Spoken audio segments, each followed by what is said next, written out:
This is the one that really got my blood boiling and got me to the point where I'm like, I am doing an episode on this. I cannot let this one go. How do I assess my options? Because I'm looking at them continually. I'm always reassessing, is this the right thing? I do not believe in spotting athletes heavily on skills. I don't believe in spotting athletes on skills that they should not be throwing. I don't believe in telling athletes that their mental block isn't real. Those are some of the things that I don't agree with.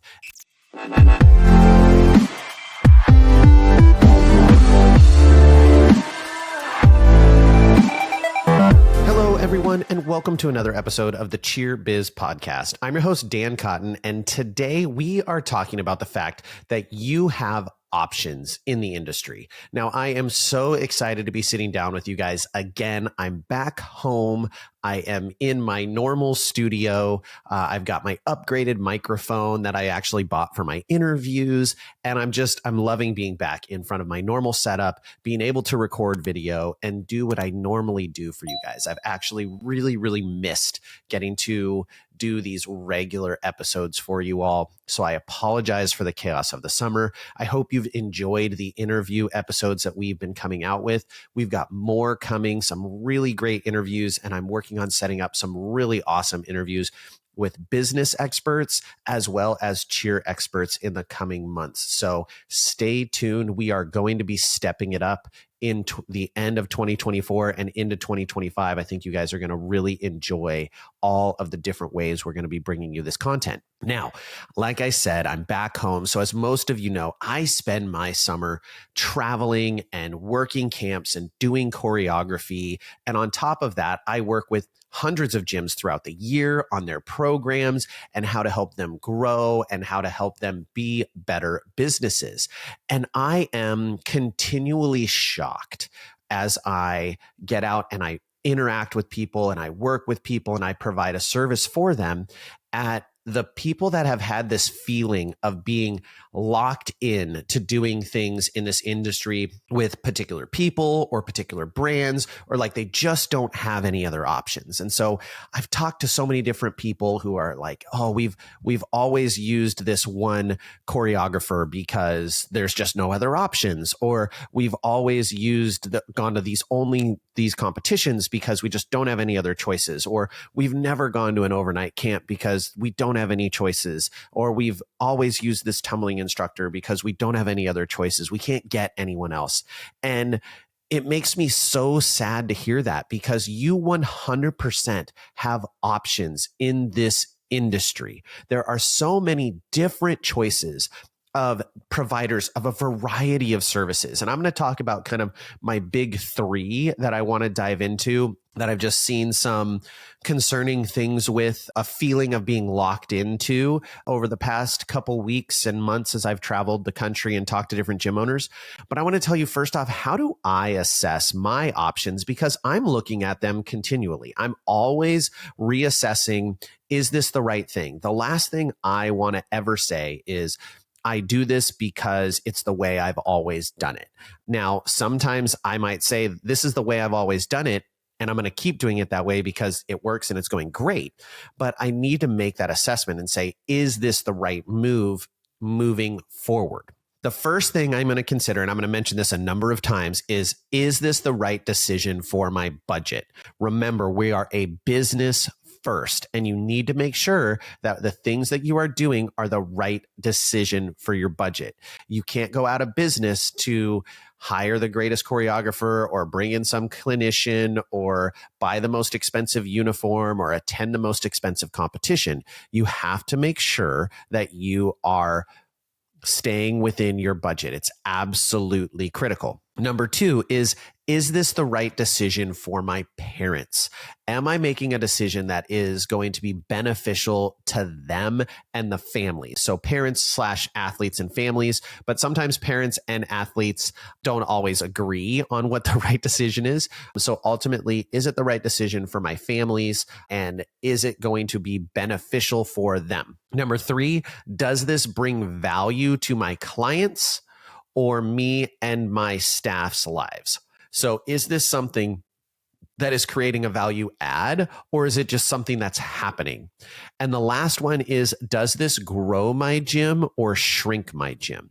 Those are all things that I want to be looking at and assessing as I look at using different providers within the industry. Now, you may say, well, gosh, Dan, how is who I get shoes from going to grow my gym or shrink my gym?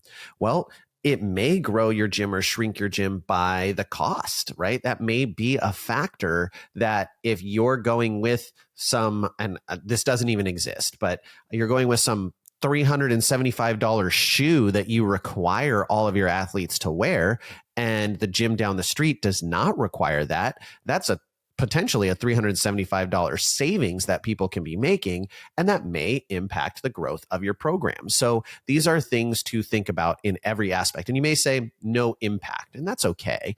But those are the 4 real critical components that I want to always be assessing, on top of the additional components that I'm going to assess for each one of the kind of 3 things I want to focus on right now. So the first one is, I want to talk about camps and clinicians. And now this is the one that really got my blood boiling and got me to the point where I'm like, I am doing an episode on this. I cannot let this one go. And what happened was I had a friend, a gym owner friend, who got a quote from a tumbling clinician to come in and work their team camp. And this team camp would have been 3 full days. And they were quoted by this clinician for about 7 hours a day of work. They were quoted $25,000 for 3 days of work for tumbling. That's it. That's all. They were going to provide tumbling instruction, hour-long kind of rotations. And she told me this and my mouth dropped to the floor. I was like, no, that had to be an error, right? They must have missed a comma somewhere, because we're talking about tumbling. We're not talking about they were coming in to provide choreography for a routine. I could see paying a choreography company that much money for 3 days of work. If they're sending out multiple choreographers and you're getting 7 routines done in 3 days, that might actually be a semi-reasonable cost with travel and everything else. But like, holy moly, for tumbling, that is an absolutely asinine number. Like, it's just insane. And so we had talked about it, and I was actually at camp at this time. I was with some of the best instructors in the country. I've said this a number of times, but I'm sitting there, I'm at camp. I literally walked downstairs from my room and I would talk to Sean Guzman, Callie Seitzer, Mike Seitzer. I've got Fredo Pinena, Andrew Leachman. I've got all these amazing instructors at my camp working with me for much less than that, providing amazing instruction. And we talked about the pricing, and they all had the same reaction. Like, are you kidding me? That's absolutely insane. I just want you to be really, really strategic as you look at these different people and you look at different options.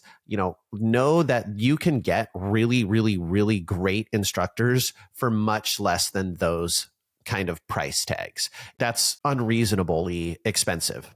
And I'll talk more about kind of price setting and things like that and some of my thoughts on it. But I just really want you all to know that you have options. And I've seen the same thing happen with camps and different opportunities for people to come in and like do a camp either at your gym or things like that. So there are a number of different things that I like to look for when I'm entertaining camps or clinicians that I want to look at very specifically in terms of, should I use this person? So I've already mentioned the budget thing. I'm going to try to not always touch on it, although I will a couple times more, but not on this one. So number one, the first thing I want to look at is, what is their methodology, and does it align with my gym's values and methods? So for instance, I want to bring in tumbling instructors who are going to coach tumbling from a holistic perspective. I believe in training our athletes to understand why it is important to do the things that they do. I believe in utilizing drills and progressions to get them confident in their skill sets and get them executing their skill sets correctly. I do not believe in spotting athletes heavily on skills. I don't believe in spotting athletes on skills that they should not be throwing. I don't believe in telling athletes that their mental block isn't real. Those are some of the things that I don't agree with. And there are people out there that do things that way. So there are tumbling clinicians who will come in and they will take your kid who is just throwing a tuck and they'll spot them and physically manipulate them through a full. I get the strategy of that's a great way to get people to want to do private lessons with you and say, oh my gosh, I got so much out of this because I got to work on my full, but that's just not how I run my program. You have to look at what their methodology is and knowing whether it aligns with your program. And if it doesn't, that's okay. They might not be the right fit for you. And if it does, and you do want someone to spot a lot of skills, you know that you're a coach who can't provide spotting opportunities for athletes because of your physical limitations, then maybe that is a good fit for you. So you just have to make the assessment on where it aligns with where you're at in your gym. Number 2 is, are they easy to work with? I am continually shocked by the amount of people out there in the industry who have these excessive demands to work with them. I heard of someone who was like, well, I will only fly first class and I need X, Y, and Z, and I need this style of car because, I'm a big person. Now, granted, I think there are reasons to request that, right? If you're 7'5", you probably need a little bit more room, but there aren't that many tumbling instructors out there who are 7 feet tall. You need to look at, are they easy to work with? Are they communicative? Do they make the process simple? If they're making the process a lot more work for you, then they may not be the right fit. Now, when we look at things like flying first class, look, guys, I fly first class a lot of places. I just came back from doing choreography in Minnesota and I flew first class home.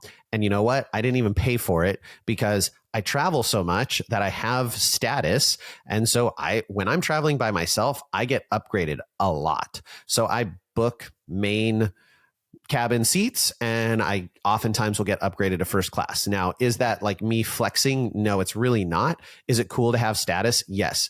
Is it cool to travel as much as I do? Yes and no. It's pretty exhausting. So if you're someone who travels a lot, you should have access to those perks. And if you don't, that's your fault. I'm never going to bring out someone who is like mandatory. I have to travel, at the most expensive way possible. Do I also want to be professional? Yes. So am I the kind of person who's going to be like, hey, I'll just sleep on your couch, we'll keep it cheap? No, I believe there should be some professionalism. Have I stayed at a gym owner's house before? Yeah, I have. A good friend, different story there. But you need to look at, is this person easy to work with? And again, are they easy to work with in a way that aligns with my values? Next is, can it generate additional revenue? So especially when I'm looking at camps and clinics, if I'm bringing in a clinician to do tumbling or do a stunting clinic, that's another thing that's out there. And shameless plug, this is all things that I set up and work with through Dream Camps, but you can bring in people to do stunt clinics in your gym or stunting and tumbling clinics, like partner stunting clinics. There are options out there for that.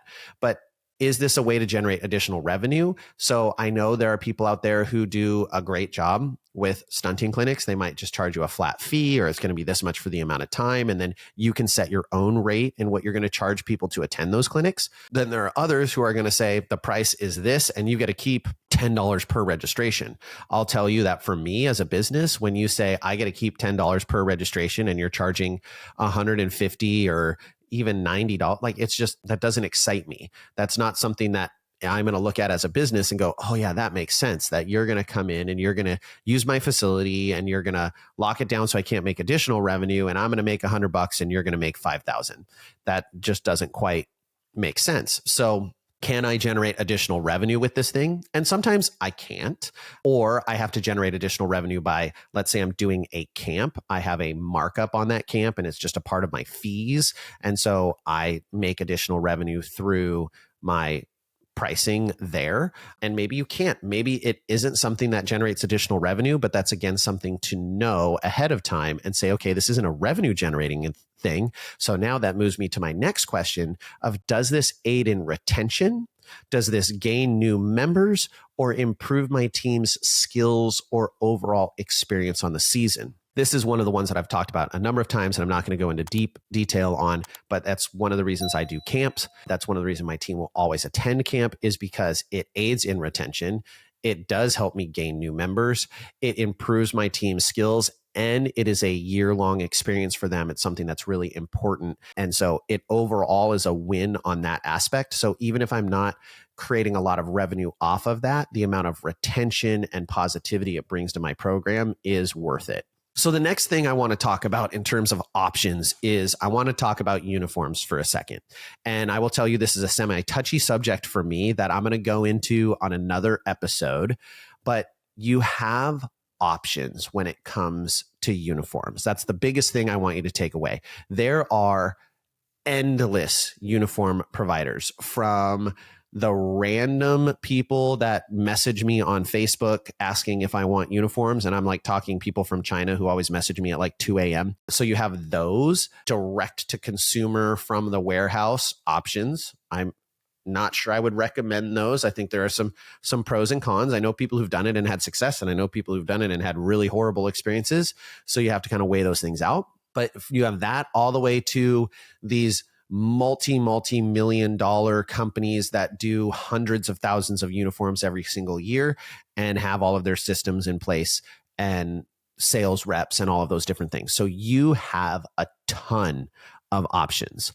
My suggestion is get quotes and designs from everyone you can and go with what fits your program the best. Don't limit yourself to one option. So anytime you're headed into a new uniform year, and I do this every season that we do this, so I'm headed into a new uniform year next year, and I will be doing this exact thing, is reach out to a number of providers and say, this is what I'm looking for. This is the look that I want. I'd like to see 2 to 3 designs, or whatever it is you want. Maybe you just want one design. See if there is a design fee, all of those different things. Look at what the budget is. Use those different options to negotiate with one another. Hey, so-and-so is offering me free shipping on the same uniform. Can you match that? Right? It's okay to leverage your position and get the most out of it. My top considerations with a uniform company are, number one is budget. Okay. It's got to be within my budget. So this is something that I would highly encourage you to start with, and is automatically a red flag for me with a uniform company. I always go in and I say, here is my budget per uniform.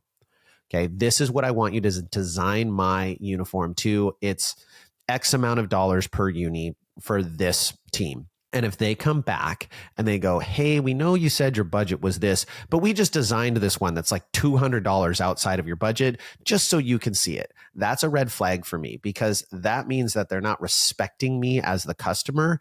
And they know, like, yes, is it a good strategy from a sales perspective? Sure, I get it.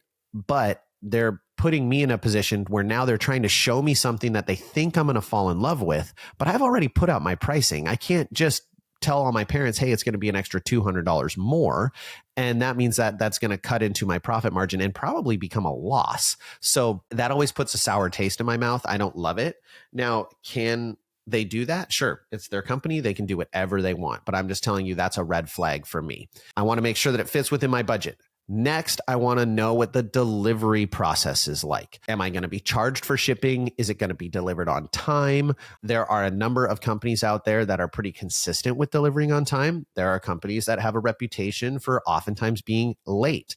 And I take note when I see teams performing in sports bras at their December competitions and then still doing it in their January competitions. I take note and I just wonder what that company is. Now, do I certainly understand that that can also be the gym owner's faults? Yes, I do. There are absolutely circumstances where they ordered too late, or they didn't finish their payments, or certain things happen. But I've also been on the other end where gym owners didn't make mistakes and it was the company that made the mistake. So it's just always something that I want to look at and say, am I reliably convinced that I'm going to get my uniforms in time for when I need them? Next is the ease of process. So there are some companies that have it set up super easy to order uniforms. It's not difficult at all. They make sure you have the right fits, the right everything. I'm looking for that. I'm looking for the easiest, simplest process, because one of my most valuable resources is mine and my staff's time. And if we're spending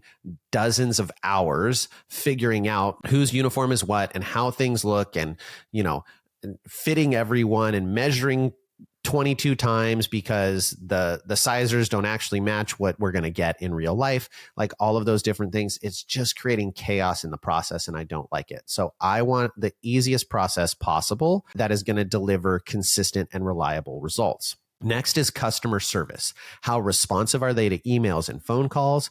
How quickly do they correct issues?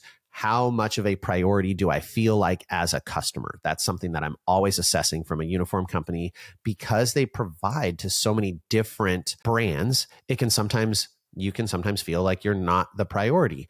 And although I can fully understand that if someone has a client like Cheer Athletics and they have their entire program, that program is going to be a higher priority than me as a small gym of less than 125 elite athletes, I can understand that. That doesn't mean that I am not a priority.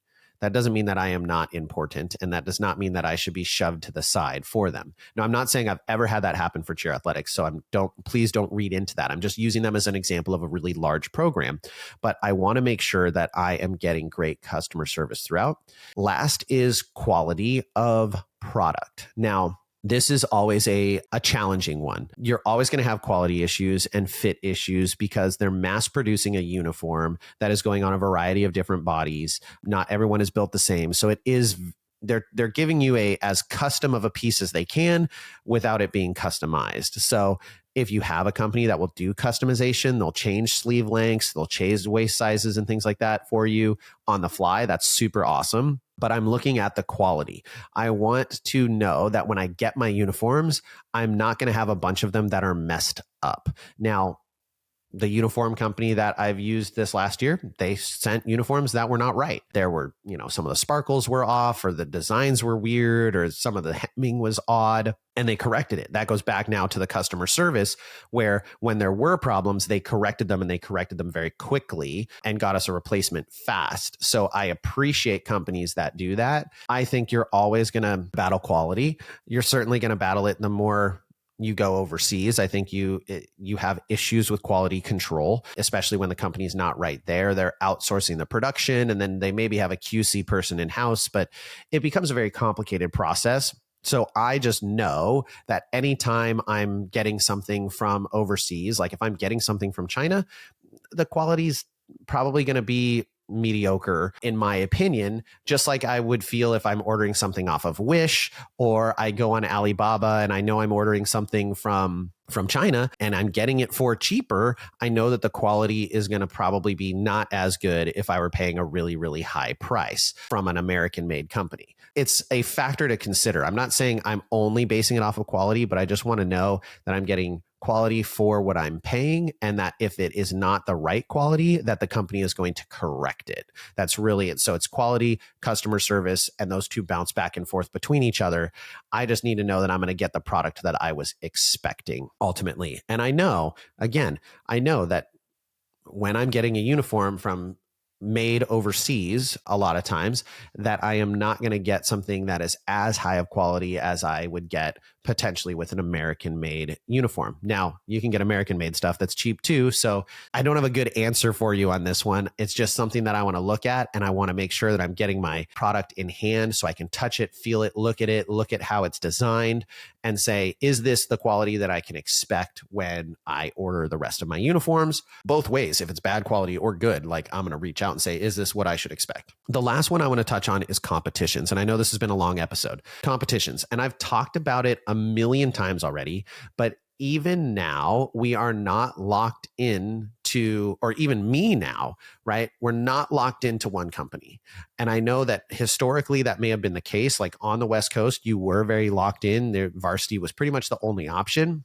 More companies have come into the fold and started to provide options out there. So research them and determine what's best for your program. You don't only have to do one thing. Now, I know there is complication with the score sheet and all of those different things. If you go on the open side, then you have to do the open score sheet. If you're on United, you have to do the United score sheet, and they don't exactly crosstalk. So it can create some challenges.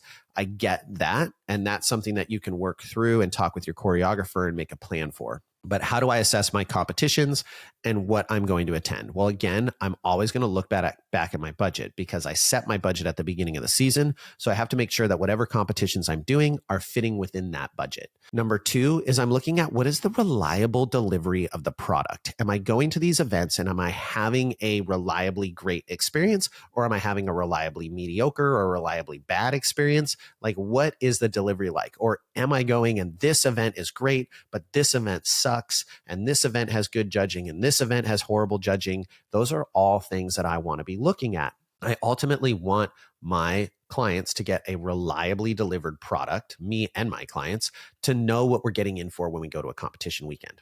Number three is alignment with season and end of season goals. So what is it I'm trying to accomplish with my season? And am I trying to attend an end of season event? This is a huge factor. If I'm going to be a summit attending program, then I'm going to be attending varsity events.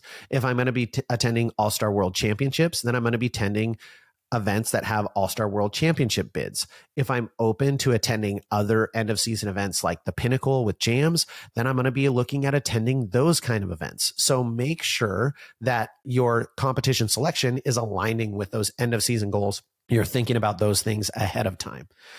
The last one is, what is the customer experience like? And I'm not talking about me, I'm talking about my clients. Because when I hire someone, whether it be a camp or a clinician or a uniform company or a competition company, when I say this is who I am choosing to spend the money you gave me with, then I, by proxy, am endorsing this company.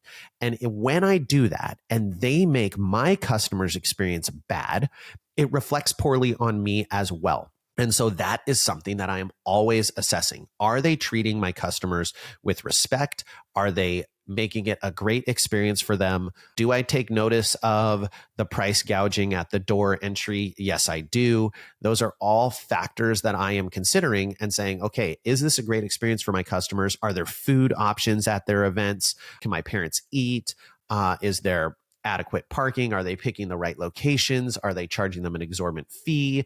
Are they allowing my parents to get up front and watch their athletes? How is their staff interacting with my customers? All of those things are things that I want to be looking at because, again, that company's decisions, that company's actions reflect on me because I am by proxy endorsing them as who we are going to do business with.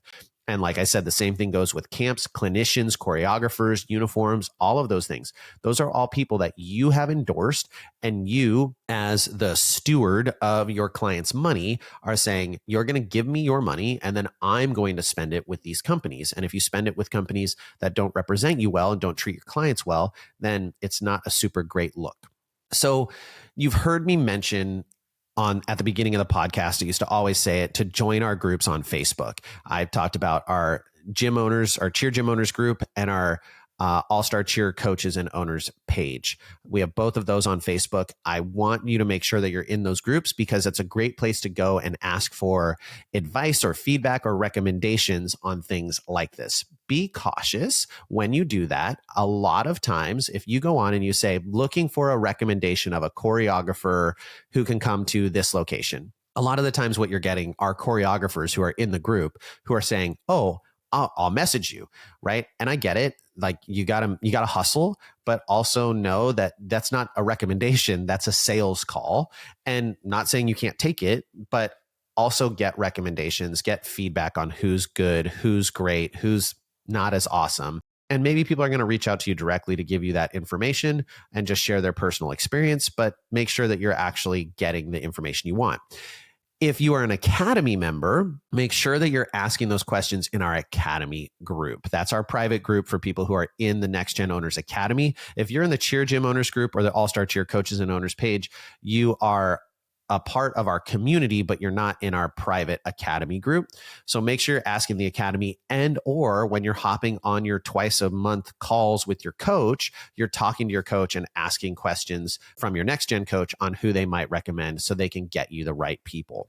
Now, going back to, I mentioned I would talk about pricing. You all know I'm here for charging what you're worth. I truly believe in doing that, but I'm also not for charging more than you're worth. So you need to, in my opinion, go with the people who are charging you a fair price for the product that they are providing that is giving you value. Like, what is this product worth to you? I want people to be able to make a living in the cheer industry, but I also want gym owners to be able to stay in business and not be price gouged by people who are potentially charging a little bit more than would be reasonable for the product and service that they're providing.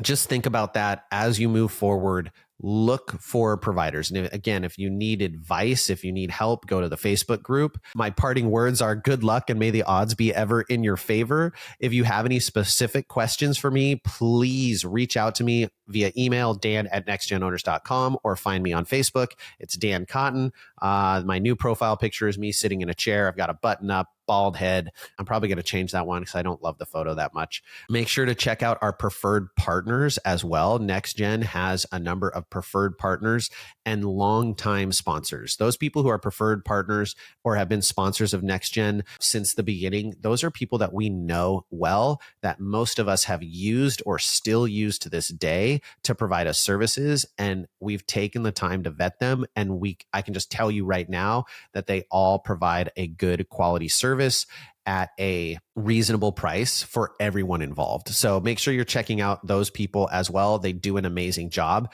and those are some really great options in the industry. I hope you guys enjoyed it. I know it was a long one. I had a lot to get off my chest on this. And with that, we will catch you on the next episode.